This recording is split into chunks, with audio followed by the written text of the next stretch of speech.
बहुत समय पहले की बात है।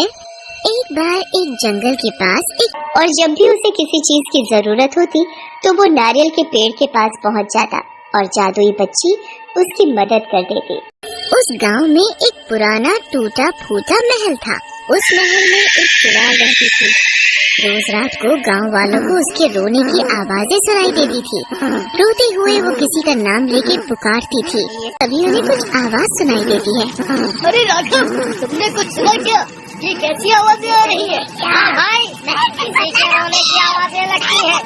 तेज रो रहा है कोई, पर इस समय कौन हो सकता है जो इस तरह से फूट के रो रहा है? तभी रोने की आवाज और तेज होती जाती है। वो चुड़ैल रोते हुए किसी का नाम ले रही होती है। अरे भाइयों, क्या है? यहाँ कोई पुराना महल है पर अब वो पूरा टूट चुका है और खंडहर बन गया है। वहाँ बरसों से एक चुड़ैल रहती है। लोग कहते हैं कि वह रोज रात को किसी का नाम ले लेके बहुत रोती है। अरे जीरा भाई, क्यों इतनी ठंड में मजाक कर रहे हो? भला ऐसे भी कोई डराता है क्या? क्या ऐसे हो सकता है कि कोई बरसों से बस रोता ही रहे? अफवाहें हैं ये सब। नहीं श्याम भाई, जीना भाई सही कह रहे हैं। मैंने भी सुना है ऐसा कि बरसों पुरानी चुड़ैल उसी महल खंडहर में बहुत सालों से रह रही है।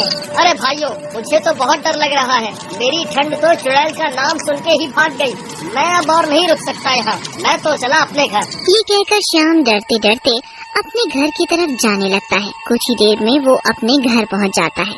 वहीं दूसरी तरफ जीना और राघव आग सेकते सेकते आपस में उस चुड़ैल की बात करने लगते हैं। भाई राघव, तुम्हें क्या लगता है वह चुड़ैल नाम लेके क्यों रोती है? पता नहीं भाई। तभी चुड़ैल और चिल्ला चिल्ला के रोने लगती है।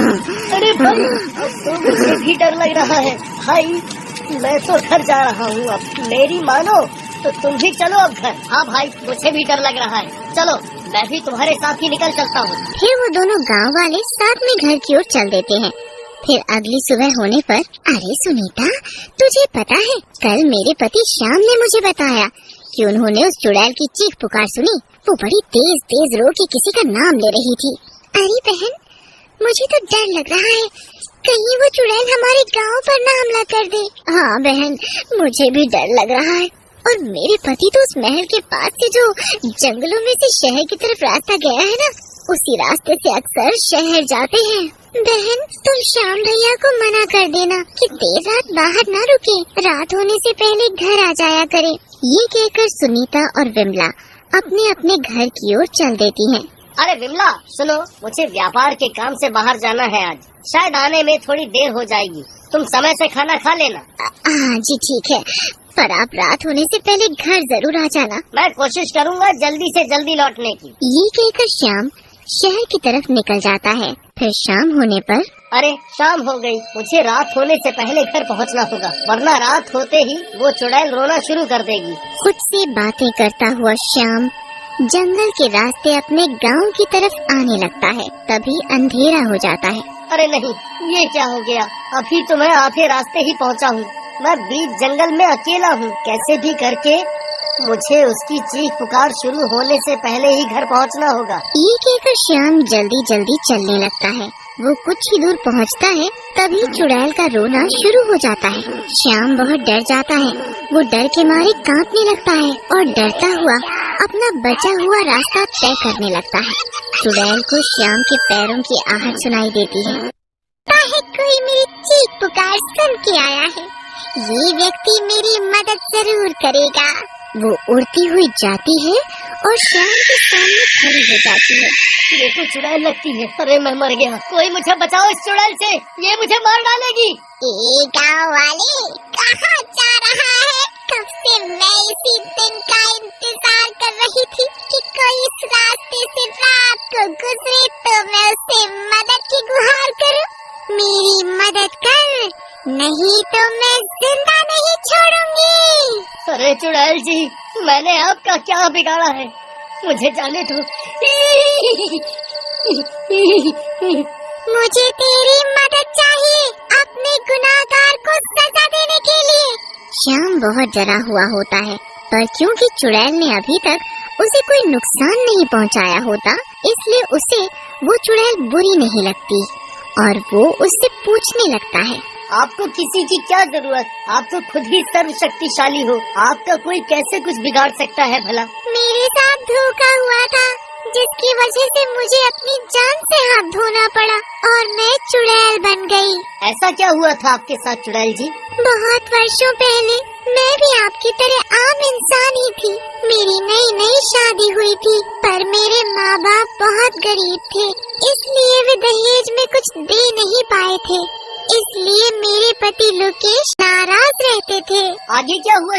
फिर तो मैं अपने बाप से दहेज के पैसे और गहने लेकर आऊं, या फिर हमेशा के लिए घर छोड़कर अपने मायके चली जाऊं। मैंने दोनों ही बातों से इनकार कर दिया, तो गुस्से में मेरे पति ने मुझे बहुत मारा मुझे। ऐसा कोई कैसे कर सकता है अपनी पत्नी के साथ? शादी में प्यार और इज्जत होनी चाहिए, ना कि ऐसे कुटिल भाव। बहुत गलत किया आपके पति ने आपके साथ। फिर आगे क्या हुआ?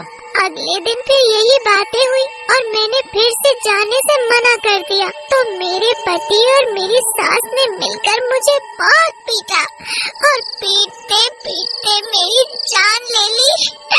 अब उसी बदले की आग में मैं पल पल जलती रहती हूँ और दर्द से रोती रहती हूँ। तो ये महल आपका ससुराल था पहले, और आपके पति और सास कहाँ गए अब? हाँ, ये महल ही मेरा ससुराल था पहले। मुझे मारने के बाद वे दोनों मेरी लाश को यहीं सड़ता छोड़कर शहर में बस गए। पर मैं आपकी मदद कैसे कर सकता हूँ? अरे भाइयों, कृपया करके इस चुड़ैल को नुकसान मत पहुँचाना। ये कोई बुरी चुड़ैल नहीं है, बल्कि इसके साथ तो गलत हुआ है और ये बस उसी का बदला लेना चाहती है। हम सबको इसकी मदद करनी चाहिए। फिर शाम सबको चुड़ैल की आप बीती सुनाता है। बताओ चुड़ैल जी, हमें क्या करना होगा?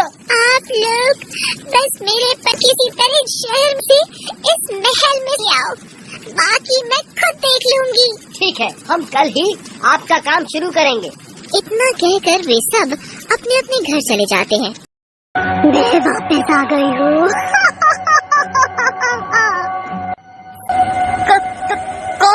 कौन है यहाँ? जैसे तूने मेरा कत्ल किया, तुझे भी ऐसे ही मारूंगी। डर जाता है और यहाँ वहाँ देखने लगता है। तभी चुड़ैल, तू तो मरेगा आज। डर जाता है, परेशान होकर अपने बाल नोचने लगता है। अरे मैं पागल हो जाऊंगा ऐसे तो, बचाओ मुझे कोई। कौन हो तुम और मेरी जान के पीछे क्यों पड़ी हो? तूने तो कभी सपने में भी नहीं सोचा होगा ना कि जिसे तू इतनी बेरहमी से मारकर सड़ने छोड़ाया था, वो वापस तुझसे बदला लेने भी आ सकती है। तुम और चुड़ैल, तुझे तो आज कोई नहीं बचा सकता। तो मजा चखाऊंगी। फिर वो चुड़ैल उन दोनों को अपनी शक्तियों से तड़पा के जान से मार देती है। तब तक बाकी गांव वाले भी वहां पहुंच चुके होते हैं। अपना बदला लेने के बाद वो चुड़ैल हमेशा के लिए गांव छोड़ के जाने लगती है, पर जाते जाते गांव वालों को शिक्षा दी जाती है कि किसी की बेटी शादी करके अपने घर लाओ तो उसकी इज्जत करनी चाहिए, क्योंकि बहू घर की लक्ष्मी होती है और घर को स्वर्ग बनाती है। दोस्तों, आप हमारे चैनल को जरूर सब्सक्राइब करें।